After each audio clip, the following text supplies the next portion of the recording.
We're a little informal this morning. This is a recommendation of the PPAC, again, our Bicycle Pedestrian Committee, to install a temporary traffic diverter on Horton at 55th Street, or 45th Street, sorry, and Horton at Stanford, and to install temporary traffic calming measures on Horton between Stanford and 45th as part of the Horton Street experimental traffic calming project. So Maurice, do you want to Sure, I'll give some background. So, as part of the capital group program, there's a project for experimental traffic calming measures on Horton Street. It's essentially what we're trying to figure out is what we can do to reduce the volume of traffic on Horton Street so that it complies with the metrics we've set up for a blowout. So we exceed the volume of traffic there right now by, I think the amount you're supposed to have is 3,000, and it's exceeding. And so we received a grant from ECTC to do some design work to prepare plans for setting up this experimental traffic calming measures. Alameda County Transportation Commission. ACTC, right? Exactly. So, so what we want to try to do is come up with a scope of services for the consultant to implement for these temporary measures. And the concept we're having right now, and what we brought to the BPAC, was to install diverters along Horton Street, and these diverters were spelled out in the city's bicycle plan as potential measures that could be implemented to bring the volumes down. And so the idea would be to experiment with them instead of actually going out and building the diverters and finding out we don't like them. We could do temporary measures, have them installed, and then get feedback from the community to see whether or not it's something that we'd want to have long term. And then ideally, if it's something that the community likes, then we could have, ideally, the developer, Sherwin-Williams, install the permanent measures. So where we are right now is that we presented to the committee, the BPAC, what options they would like to see, and their recommendations was that we install a diverter, a temporary diverter at Horton and 45th Street, so that if you're going southbound on Horton, you would have to make a left turn onto 45th. If you're going northbound on Horton Street, you would have to make a left turn onto Sherwin. And so as part of that, it's not just designing the diverter, but there's a lot of wayfinding signs you need to put in advance of it so that the public doesn't get confused. So if you're going up, if you're a truck and you're going to be going north on Horton, and you come up to this diverter, you're going to need to swing around all the residential community in front of 1500 Park, Blue Star Corner, and then you're going to get kind of trapped in there, and you're going to have to come all the way back out, Park Avenue, all the way to Hollis before you can find your way back to 40th Street. So we need to have good signage in advance of it to warn people. So that's one measure that the BPAC recommended. The other measure is a diverter at Stanford Avenue at Horton. That diverter could be placed such that when you're coming northbound northbound Horton, you'd make a right turn onto Stanford. And if you're coming southbound Horton, either you could allow the left turn onto Stanford, but the geometry is really not the greatest there because you've got driveways going into the garage. You might need to make it such that if you're going southbound Horton, you wouldn't be able to cross Stanford, and you have to take the Harrow Street and go around that way. And that's the way it used to be before we connected Horton to Landry. That's what it was called at that time. So it might just close it to vehicles, but keep it open to bicycles. I mean, so we need to figure out which option we want to do, and that would come through the design process to see which one. So we could have both designed and look carefully at the designs. Well, as we're laying out the design, we'd have to figure out which way we could actually feasibly do it in a temporary way. And there might be only one way to do it. So, safely, anyway. So, and then that would also have to have the signage.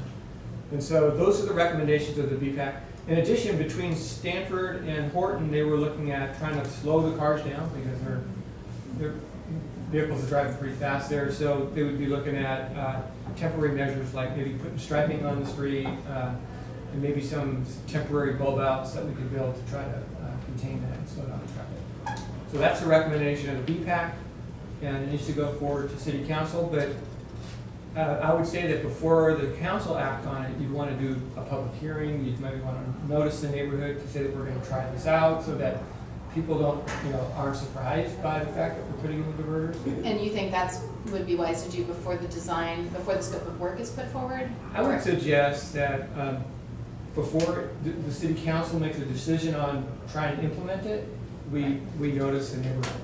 But perhaps the design could go forward so that we know what we're weighing in on, or is it more? Well, I mean, if the community says they don't want that, to implement that, then maybe we can try to figure out what else to use that design money. I see. Right? So, that's all I have to say Okay. for And discussion. Maurice, how long is temporary? Just Well, how long did you do them? we actually did, those were probably in for about over a year, I would say. I mean, the first month we were scrambling, we had to take everything out. I mean, we put it up, I mean, we took probably, several years to come up with the trial measure, working with the neighborhood group. And then we had several meetings before we did the trial. And then as soon as we put the trial in, we got all these people coming out, well, why didn't you tell us that we were gonna be doing this? So it's like, everybody complained that they weren't even notified. Right. And then there was a lot of outcry, and then we ended up taking everything out and rearranging everything. So it was very expensive, and the council chambers were just packed Yeah. with residents. So trying to avoid that same thing. Sure. I Right. would So try advance notice advance notice. and taking this to council and putting out that notification before council's even weighing in on it. That's what I would say. Have as ample opportunity, I think, for Exactly. people to know what's happening. So does that mean, does that mean putting out notification to the neighborhood before a consultant is hired? That's what I'm proposing.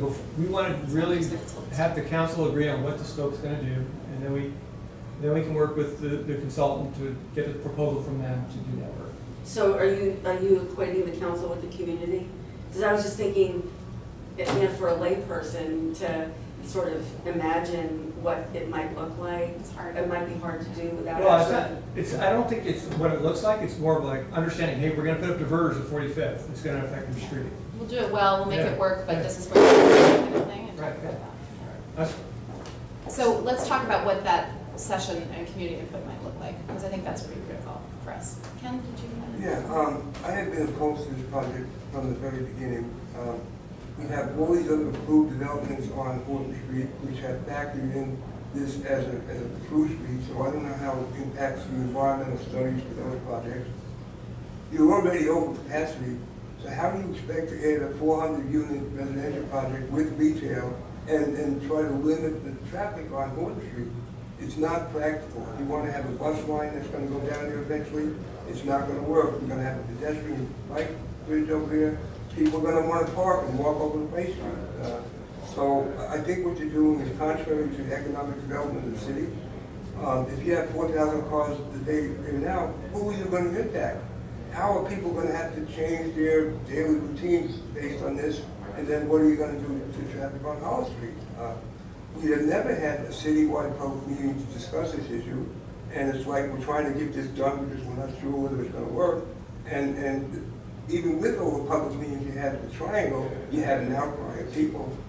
Bicycle boulevards usually occur on residential streets. They don't occur on commercial streets. And so this is not a residential street, and maybe we'll have more residences here soon. But it's not well thought of, and I don't think it's going to work. But I'm not actively opposing it because I think let the community do that. I'm tired of being the guy that looks in advance and knows what's going to happen, and there's nobody behind me to support that. So let's see what happens if that's what you're going to do. So those are my comments. And thank you for your comments. Which residential units are you referring to when you say 400? Jerome Williams. And you want them to pay something that's going to impede the ability of people to use their project? Well, it just doesn't make sense to me. Well, and we have differences of opinion, as you know, in town. My position, and it's only my opinion again, I'm not speaking for others, but the quality of life that comes with having bikeable, walkable streets is what is all the demand actually around our region. And so trying to implement something like that here is challenging. You mentioned, how many residential streets you don't have very many to pick from. Well, what problem are we trying to solve? There's no problem out there at all right now. So what are we trying to do? Okay. You know, one of the missions of the police department is to facilitate the movement of pedestrian vehicles. And maybe we're going to change that. We're going to start trying to impair the movement of vehicles on all these streets. Well, Complete Well, Streets looks at everything, right, Yeah, not just it's one. Vehicles and pedestrians, sorry. Right, right. So it's the best for everybody. So I guess that's what these meetings are for. Yeah, well. Hash it out. Vehicles, pedestrians, and cyclists. Well, let's not have mistakes. And buses, yeah, And buses. we need all, everyone to get around, not just one mode. And I think, just to answer Ken's question about what we're trying to solve is the high volume Yeah. of traffic, and what we heard, the feedback from people that travel Horton a lot is that there's a lot of commuters that just use it as a cut-through, so it's not like people need to use Horton, they could use a different street, so that's. Or commuters and FedEx. Or other. But we're working on that as well. It's true. But you're absolutely right that it will have an impact on Hollis, I'm sure of that. And that's one reason that we have we have a chance to try something out and see what it'll do. So, you're right, it will not please everyone. We know that. And that's progress sometimes, yes. Okay, so I would say that I would like to recommend that we move forward with the community input and whatever that looks like. But I want staff to be thoughtful about how best to hear from the community and make sure that folks are, number one, notified, are informed about what it is that they're weighing in on, and that they have ample opportunity to speak. So I can imagine, having a study session so that there's less time constraint perhaps at council on this, with good notification, that relies on city notification, but also on us to make sure people get the word out. If there's any other ideas though that you have that you would like to recommend, I'm open to that. I don't want to just stick it on a council agenda at the end, which is where our traffic reports are, or transportation committee reports, and Right. have people staying till 11 and I'm upset. How about a Saturday meeting? Or a Saturday meeting, that might reach more people. I think it's worthy of that, for sure, and I think we're not gonna do one, I think it'll be more than one. Well, the question is, That do you makes do sense. one for the 45th Street diverter, another one for the Stanford diverter? I think it has to be All discussed together. Yeah. I think I think you do it all together, but, But we wanna be sure that we're including folks who would be impacted. right, I mean, you have business community, you've got residential community, it's.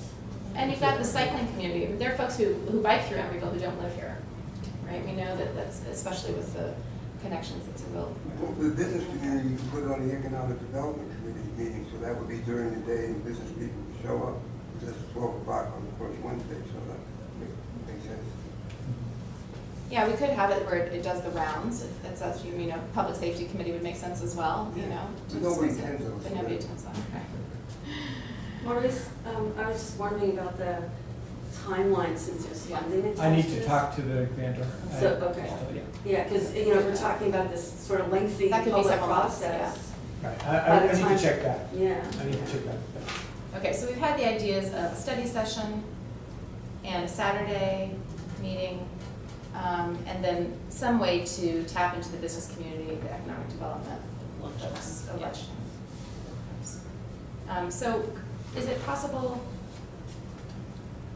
what would be next, that the council weighs in on how to have these meetings even? I feel like that could be helpful.